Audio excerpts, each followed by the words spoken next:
ഇന്നത്തെ പുതിയൊരു ഡിഷ് നമുക്ക് പരിചയപ്പെടാം. വേറെ ഒന്നുമല്ല, ഇന്ന് സന്തോഷമുള്ളൊരു ദിവസവും കൂടി ആയതുകൊണ്ട് എന്നാണെന്നറിയാമോ, ഞാൻ വലിയ എപ്പിസോഡ് ഡിഷൊന്നും അല്ല ചെയ്യാൻ പോകുന്നത്, ഒരു ചെറിയ സ്റ്റാർട്ടറാണ് ചെയ്യാൻ പോകുന്നത്.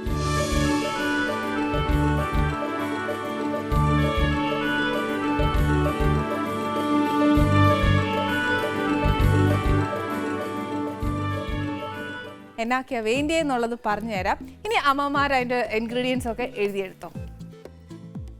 ഫസ്റ്റ് വേണ്ടിയത് കുറച്ച് മഞ്ഞൾപ്പൊടി, പിന്നെ ആന്നേൽ ഒരു ഇച്ചിരി നാരങ്ങാനീര്, പിന്നെ വേണ്ടിയത് ഒരു ഇച്ചിരി ഉപ്പ്. ഇതൊരു ഇച്ചിരി ദശകട്ടിയുള്ള മീനാണേ. ഇത് ഇങ്ങനെ തന്നെ വേണം, ദശകട്ടിയുള്ള മീൻ തന്നെ വേണമെന്നില്ല. കുറച്ചുകൂടി ഒരു എന്നാ പറയുക, കിളിമീനോ അങ്ങനെയൊക്കെ ആണെങ്കിലും ചെയ്യാനൊക്കുന്നതേ ഉള്ളൂ. അത് ഫുള്ളായിട്ട് എടുക്കണം എന്നേ ഉള്ളൂ. ആകൂരി ആയാലും കുഴപ്പമില്ല, നെമ്മീനായാലും കുഴപ്പമില്ല. കഴിയുന്നത് വട്ടത്തിൽ മുറിക്കാൻ ശ്രമിക്കുക. ഈ പറഞ്ഞ കൂട്ട് എന്നാ ഒരാൾക്കായിട്ട് സെർവ് ചെയ്യുകയാണെങ്കിൽ. ഇതിപ്പോൾ സ്റ്റാർട്ടർ ആയതുകൊണ്ടാണ് കുഞ്ഞു കുഞ്ഞു കഷ്ണമാക്കിയത്. എങ്ങനെയായാലും നമ്മുടെ ഇഷ്ടം പോലെയാണ്.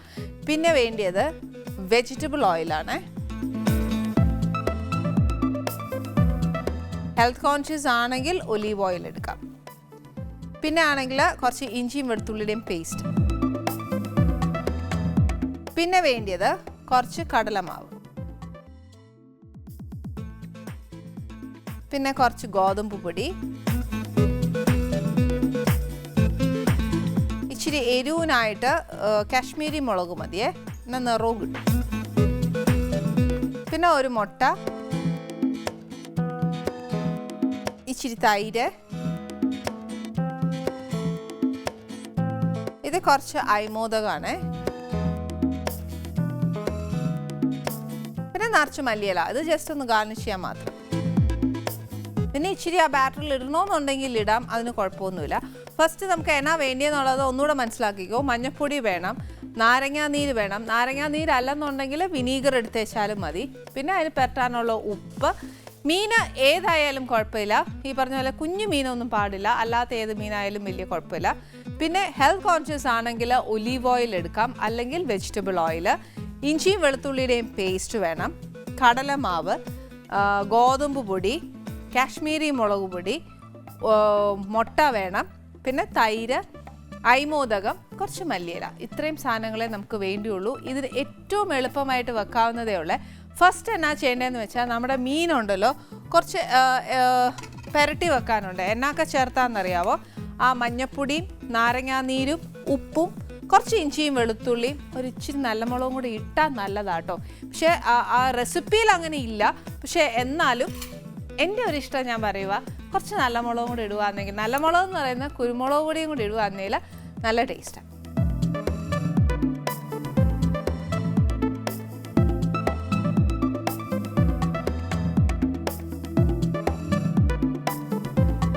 കുറച്ച് മഞ്ഞൾപ്പൊടി എന്ന് പറഞ്ഞിട്ട് ഞാൻ 3 സ്പൂൺ ഇട്ടത് അങ്ങനെയല്ല, ഒരു ഇച്ചിരി വീതം ഇട്ടിട്ടുള്ളൂ. പക്ഷെ അത് 3 പ്രാവശ്യമായി പോയി എന്നേ ഉള്ളൂ.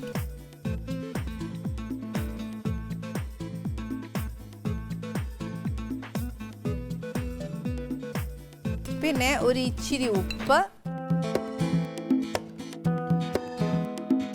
ഉപ്പ് മീനിനകത്ത് പിടിക്കാനുള്ള ഉപ്പ് ഇട്ടേക്കണേ. പിന്നെ വേണ്ടത് കുറച്ച് കുരുമുളക്.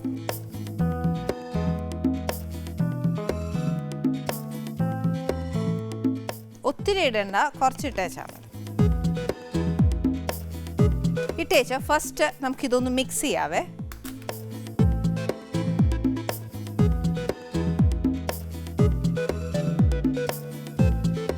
ഈ മീനേൽ ഒരുപാട് അരപ്പ് വേണ്ട പെരണ്ടിരിക്കാനായിട്ട്, ഒന്നൊന്ന് പെരണ്ടാൽ മാത്രം മതി.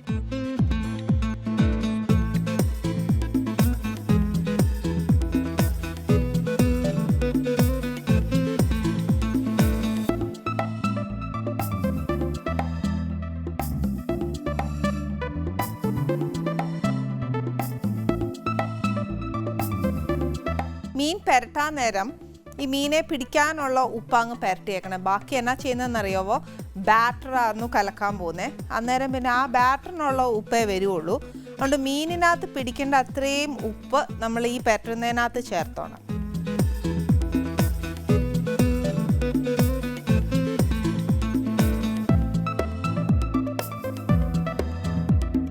ഇനി ഇത് കുറച്ച് സമയം ഇവിടെ ഇങ്ങനെ ഇരിക്കട്ടെ. എന്നാന്ന് വെച്ചാൽ അത് ഫ്രിഡ്ജിൽ വെക്കുവാന്നേലും കുഴപ്പമൊന്നുമില്ല. കാര്യം എന്നാന്ന് വെച്ചാൽ അതൊന്ന് ഇച്ചിരി ഉപ്പും എരിവും ഒക്കെ ഒന്ന്, എരിവെന്ന് പറയുന്ന കുരുമുളക് മാത്രമേ ഉള്ളൂ, ഉപ്പും അത്രേ ഉള്ളൂ ആ മീനെ പിടിക്കാനായിട്ട്. നെക്സ്റ്റ് എന്നാ ചെയ്യേണ്ടതെന്ന് വെച്ചാൽ അതിൻ്റെ ബാറ്റർ നമ്മൾ ഉണ്ടാക്കണം. ഇത് കുറച്ച് നേരം ഉപ്പും എരിവും പിടിച്ച് കഴിയുമ്പോഴത്തേക്ക് ഈ നമ്മൾ ഉണ്ടാക്കുന്ന ബാറ്ററിനകത്തോട്ട് അത് മുക്കി വറുത്തെടുക്കുക ചെയ്യുന്നത്. വേറെ ഒന്നുമില്ല ഇതിനകത്ത്. ആദ്യം കുറച്ച് കടലമാവ്, അതേപോലെ തന്നെ ഒരു ഇച്ചിരി ഗോതമ്പ് പൊടി,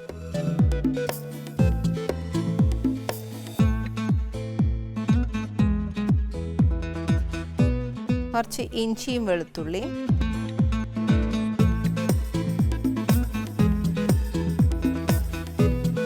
കുറച്ച് അയമോദകം,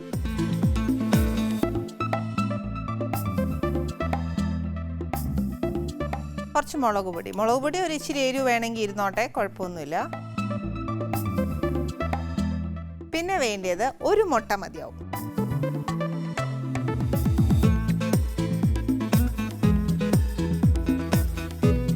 പിന്നെ ഉള്ളത് ഒരു നല്ലൊരു സ്പൂൺ തൈര്.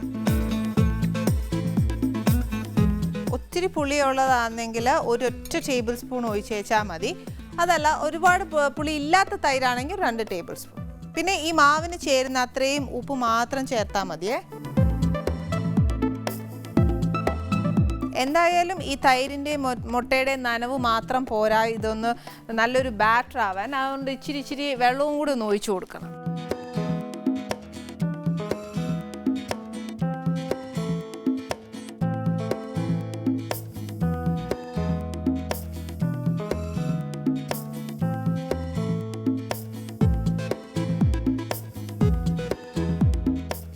കട്ടയില്ലാതെ നല്ലതായിട്ട് ഒരു ബാറ്റർ ആക്കി എടുക്കണേ.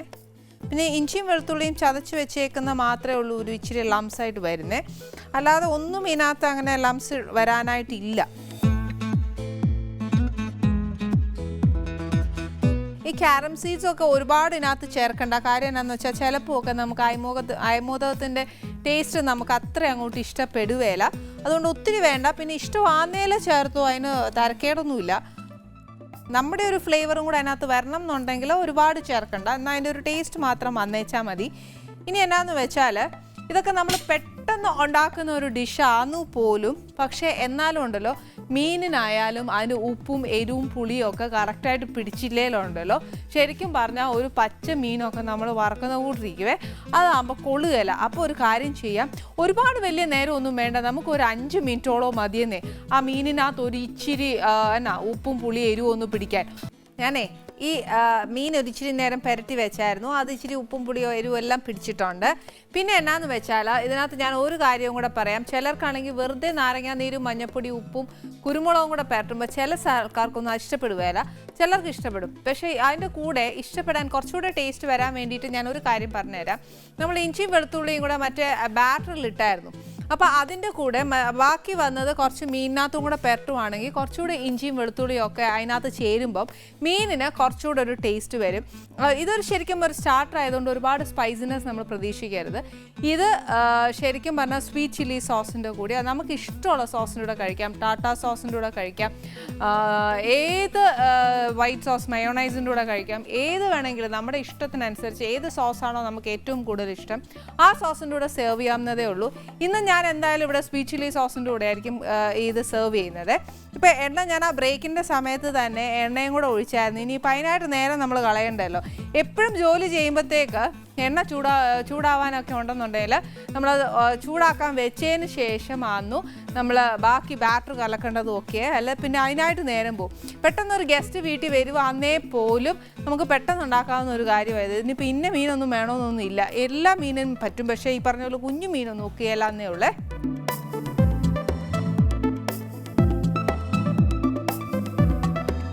ഓരോ പീസായിട്ട് എടുത്തേച്ച് ഇങ്ങനെ ഒരുപാട് നമ്മളിങ്ങനെ കുഴഞ്ഞ ബാറ്റർ ഇരിക്കണ്ട, ആ മീനയിലൊന്ന് പൊതിഞ്ഞേച്ചാൽ മതി.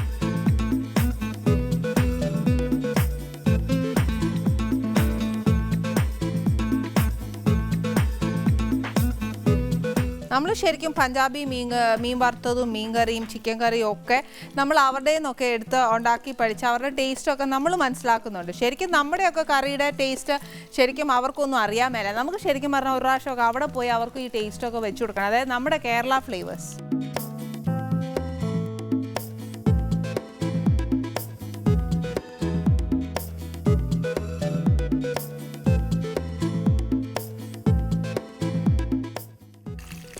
ഇത് ശരിക്കും ഉണ്ടല്ലോ നല്ല ക്രിസ്പി ബ്രൗൺ ആവണം. അതായത് നമ്മുടെ കട്ട്ലേറ്റിനൊക്കെ നമ്മൾ വറുത്തെടുക്കുവല്ലേ എന്ന് പറഞ്ഞ കൂട്ട് നല്ല ബ്രൗൺ സ്റ്റാർട്ടർ ആയതുകൊണ്ട് ഈ പറഞ്ഞ കൂട്ട് മാതിരി എന്നാ പറയുക, ഒരു ഷാലോ ഫ്രൈ അങ്ങനെയൊന്നുമല്ല, നിറച്ച് എണ്ണ അങ്ങോട്ട് ഒഴിച്ചേച്ച് നല്ലതായിട്ട് വറുത്തെടുക്കണം. പിന്നെ ഇതിൻ്റെ കൂടെ ഉള്ളിയുടെ സാലഡ് കഴിക്കാൻ ഇഷ്ടമാണെന്നേൽ അതെടുക്കാം.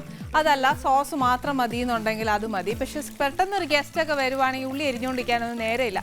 അപ്പോൾ നമുക്ക് ഏതെങ്കിലും സോസ് വെച്ച് അങ്ങോട്ട് കൊടുക്കാനേ ഒക്കത്തുള്ളൂ. ഞാൻ എപ്പോഴും പറയുന്നത് എന്താണെന്ന് പറയുക, നമ്മൾ വീട്ടിൽ എന്തെങ്കിലും ഫ്രഷ് ആയിട്ടൊരു ഗസ്റ്റിന് ഉണ്ടാക്കി കൊടുക്കുന്നതാണ് ഏറ്റവും നല്ലത്. അല്ലാതെ ബേക്കറിയിൽ നിന്നും അല്ലെ മേടിച്ചേച്ച് ഒന്ന് കൊടുക്കുന്നതിനേക്കാട്ടിലും സന്തോഷം നമ്മുടെ കൈ കൊണ്ട് സന്തോഷത്തോടെ ഉണ്ടാക്കി കൊടുക്കുമ്പോൾ അവർക്ക് വരുന്നവർക്കായാലും ഭയങ്കര സന്തോഷം. ഇന്നാൾ എനിക്ക് വേണ്ടി ഇന്നതൊക്കെ ഉണ്ടാക്കി തന്നില്ലേ എന്നൊരു സന്തോഷം അവർക്കും തോന്നും. എനിക്കതാ ഇഷ്ടം. അതുപോലെ ഞാൻ വീട്ടിൽ ആര് വന്നാലും അങ്ങനെ ദൈവാനുഗ്രഹിച്ച് ചെയ്യുന്നേ. പിന്നെ എന്താണെന്ന് വെച്ചാൽ ഇനി ഇതിനകത്ത് ഒറ്റ പരിപാടിയേ ഉള്ളൂ, കഴിക്കുക, ചൂടോടെ കഴിക്കുക, അത്രയും മാത്രമേ ഉള്ളൂ. പക്ഷെ മീനും ഇറച്ചിയും എല്ലാം ഉണ്ടല്ലോ, നല്ല ചൂടോടെ കഴിക്കുന്നതിനാണ് ഏറ്റവും ടേസ്റ്റ്. നമ്മുടെ ഫിഷ് ഇവിടെ നല്ല റെഡി ആയിട്ടുണ്ട്. നല്ല റെഡി എന്ന് പറഞ്ഞാൽ ചൂടോടുകൂടി കഴിക്കുന്നതാണ് ഏറ്റവും നല്ല രുചി. അത് മീനായാലും ഇറച്ചിയായാലും ഏത് ഭക്ഷണമായാലും ചൂടോടെ കഴിക്കുന്നതാണ് ഏറ്റവും രുചി.